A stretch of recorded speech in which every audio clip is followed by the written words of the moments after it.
السلام علیکم ورحمۃ اللہ وبرکاتہ۔ عزیز طلبہ، آج ہم کلاس 9 کی اسلامیات کا پہلا سبق شروع کریں گے، الدرس الاول الف جز۔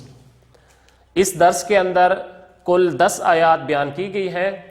ان آیات میں سے آج کے اس لیکچر میں ہم آیت نمبر 1 سے 4 تک پڑھیں گے۔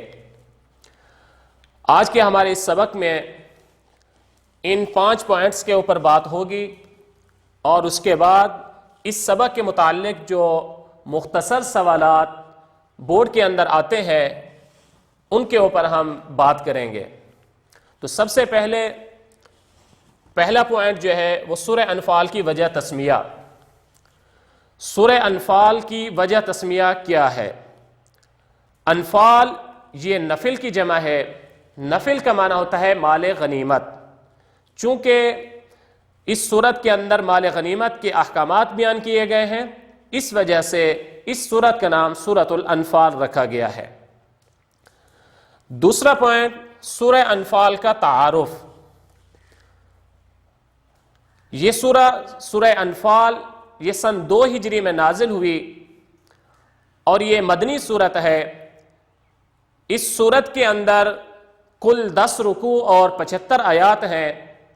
اس صورت کے اندر بیشتر مضامین غزوہ بدر کے احکامات، واقعات اور حالات، اور اس کے اندر غزوہ بدر کے متعلق جو مسائل ہیں وہ بیان کیے گئے ہیں۔ اس کے ساتھ ساتھ جہاد اور مال غنیمت کے احکامات بیان کیے گئے ہیں۔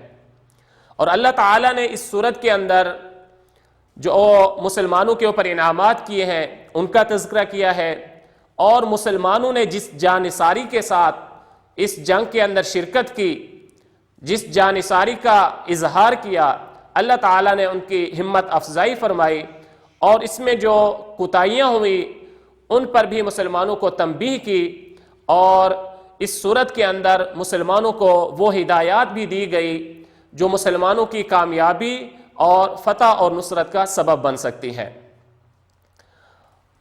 چونکہ غزوہ بدر یہ ہجرت مدینہ سے کے بعد نازل ہوئی ہے، اور کفار مکہ کے ظلم و ستم کے بعد یہ واقعہ پیش آیا ہے، تو اسی وجہ سے اس صورت کے اندر ہجرت کے واقعات کو بھی بیان کیا گیا ہے، جس کے اندر آپ صلی اللہ علیہ وسلم کو ہجرت کا حکم دیا گیا ہے، اور وہ مسلمان جو مکہ مکرمہ کے اندر رہ گئے تھے ان کو بھی مدینہ منورہ آ جانے کا حکم دیا گیا ہے۔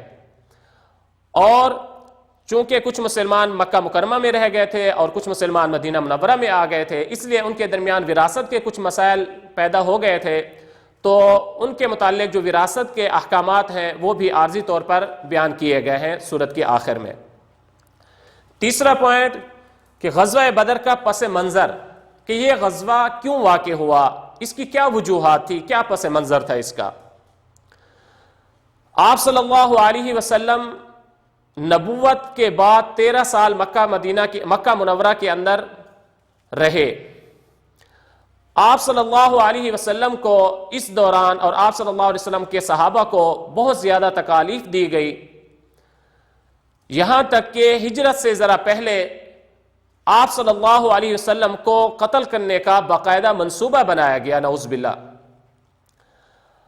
آپ صلی اللہ علیہ وسلم جب مکہ مکرمہ سے مدینہ منورہ ہجرت کر کے آ گئے تو کفار مکہ نے آپ صلی اللہ علیہ وسلم کو مدینہ منورہ کے اندر بھی چین سے نہ بیٹھنے دیا، اور مسلسل مسلمانوں کے خلاف سازشیں کرتے رہے۔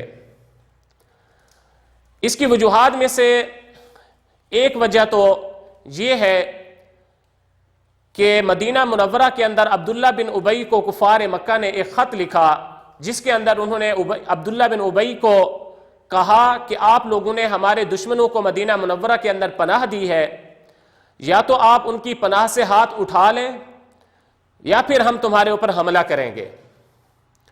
دوسرا، مدینہ منورہ کے اوس قبیلے کے سردار حضرت معاذ رضی اللہ تعالی عنہ، وہ مکہ مکرمہ گئے ہوئے تھے، وہاں پر بیت اللہ کے طواف کے دوران ابو جہل نے حضرت معاذ رضی اللہ تعالی عنہ کو مخاطب ہو کر کہا کہ آپ یہاں مکہ مکرمہ میں ہمارے ایک سردار کے پاس مہمان ہیں، اگر یہاں آپ ہمارے سردار کے پاس مہمان نہ ہوتے تو آپ یہاں سے زندہ بچ کر نہیں جا سکتے تھے۔ یعنی اگر مدینہ منورہ سے اگر تمہارا کوئی بندہ مکہ مکرمہ آئے گا تو ہم اس کو قتل کر ڈالیں گے۔ تو اس کے جواب میں حضرت معاذ رضی اللہ تعالی عنہ نے کہہ دیا کہ اگر تم ہمارا مکہ مکرمہ کا راستہ روکیں گے تو ہم بھی تمہارے لیے بڑی رکاوٹ کھڑی کر دیں گے۔ یعنی مکہ مکرمہ والے ہر سال ملک شام کی طرف ہجرت کر کے جاتے تھے، وہاں پر تجارت کے لیے جاتے تھے۔ تو حضرت معاذ نے فرمایا کہ ہم تمہارا راستہ روکیں گے اور تمہارے قافلے کے اوپر حملہ کرنے کے لیے ہم آزاد ہوں گے۔ اس کے بعد کفار مکہ کے کچھ دستے مدینہ منورہ کے ارد گرد آئے اور وہاں پر مسلمانوں کا مال چراگاہ کے اندر چل رہا تھا، تو وہ مسلمانوں کے مال کو وہاں سے بھگا کر لے گئے۔ اس پس منظر میں ابو سفیان جو کہ کفار مکہ کا سردار تھا، ایک تجارتی قافلہ لے کر ملک شام کی طرف گیا ہوا تھا، اور اس قافلے کے اندر مکہ مکرمہ کے ہر مرد و عورت نے سونا چاندی جمع کر کے اس تجارت کے اندر حصہ لیا ہوا تھا، جس کی کل مالیت 50,000 دینار تھی اور 1,000 اونٹ کے اوپر سامان تھا، اور یہ قافلہ ملک شام سے 100% تجارت کے اندر نفع حاصل کر کے واپس آ رہا تھا۔ آپ صلی اللہ علیہ وسلم کو جب اس قافلے کی خبر ملی تو آپ صلی اللہ علیہ وسلم نے اس قافلے کے اوپر حضرت معاذ رضی اللہ تعالی عنہ کے اس چیلنج کی وجہ سے حملہ کرنے کا ارادہ کیا۔ تو چونکہ اس وقت باقاعدہ سپاہیوں کو بھرتی کرنے کا موقع نہیں تھا، تو جتنے بھی سپاہی بھرتی ہو سکے، جتنے بھی سپاہی وہاں پر جمع ہو سکے، تو 313 صحابہ کرام جمع ہوئے، اور 70 اونٹ، 2 گھوڑے اور 60 زرہیں ان کے پاس تھے۔ اس ساز و سامان کے ساتھ آپ صلی اللہ علیہ وسلم 313 صحابہ کرام کو لے کر مدینہ منورہ سے میدان بدر کی طرف روانہ ہو گئے۔ اس کے بعد جب ابو سفیان کو آپ صلی اللہ علیہ وسلم کے ارادے کا پتہ چلا کہ وہ ہمارے قافلے کے اوپر حملہ کرنا چاہتے ہیں، تو ابو سفیان نے اپنا ایک تیز رفتار ایلچی قاصد مکہ مکرمہ ابو جہل کے پاس بھیجا اور اس کو حالات سے آگاہ کیا، اور پورے لو لشکر کے ساتھ مسلمانوں کے اوپر حملہ کرنے کی ہدایات دی۔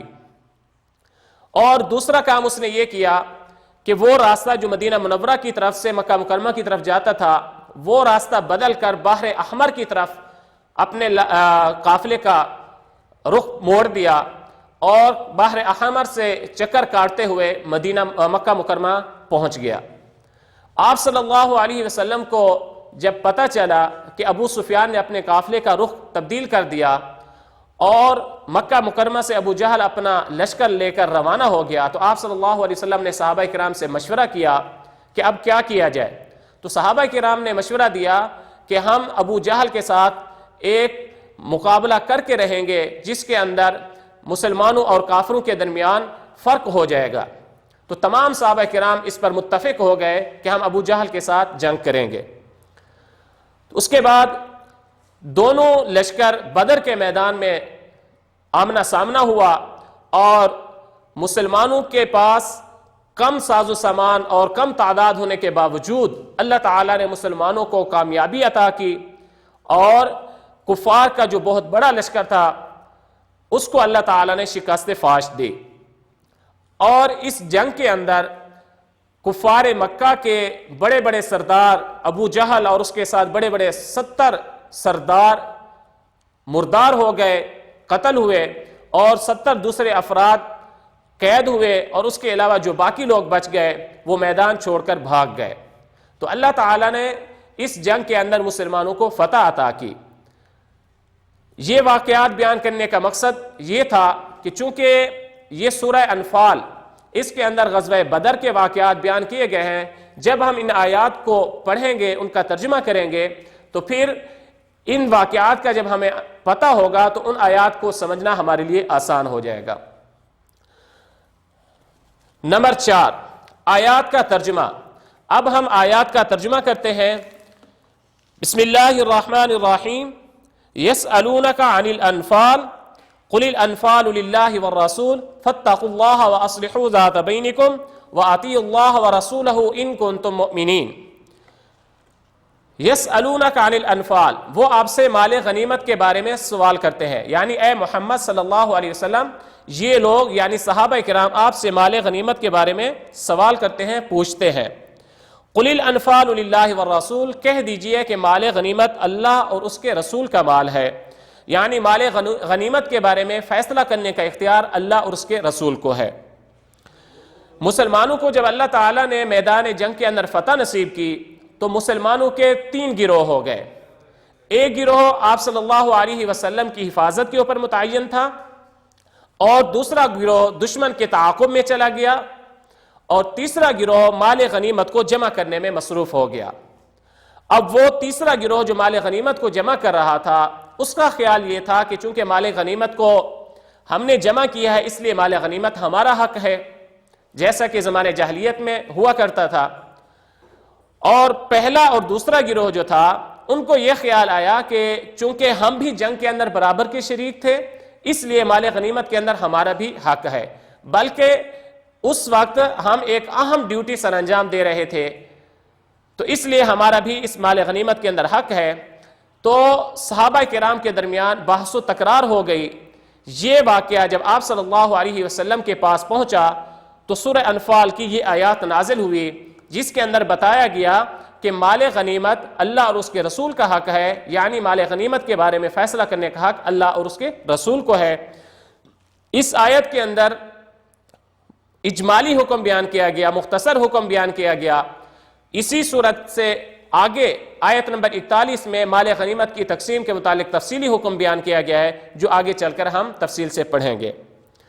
فاتقوا اللہ واصلحوا ذات بینکم، پس اللہ سے ڈرو اور آپس میں صلح رکھو. واطیعوا اللہ ورسولہ ان کنتم مؤمنین، اللہ اور اس کے رسول کی اطاعت کرو اگر تم مومن ہو. انما المؤمنون الذین اذا ذکر اللہ وجلت قلوبہم وَإِذَا تُلِيَتْ عَلَيْهِمْ آيَاتُهُ زَادَتْهُمْ إِيمَانًا وَعَلَىٰ رَبِّهِمْ يَتَوَكَّلُونَ الَّذِينَ يُقِيمُونَ الصَّلَاةَ وَمِمَّا رَزَقْنَاهُمْ يُنْفِقُونَ أُولَٰئِكَ هُمُ الْمُؤْمِنُونَ حَقًّا لَهُمْ دَرَجَاتٌ عِندَ رَبِّهِمْ وَمَغْفِرَةٌ وَرِزْقٌ كَرِيمٌ. ان آیات کے اندر، ان 3 آیات میں اللہ تبارک و تعالی نے مؤمنین کی 5 صفات بیان کی ہیں. نمبر 1، انما المؤمنون الذین اذا ذکر اللہ وجلت قلوبہم، بے شک مومن تو وہ ہیں کہ جب اللہ کا ذکر کیا جاتا ہے تو ان کے دل ڈر جاتے ہیں.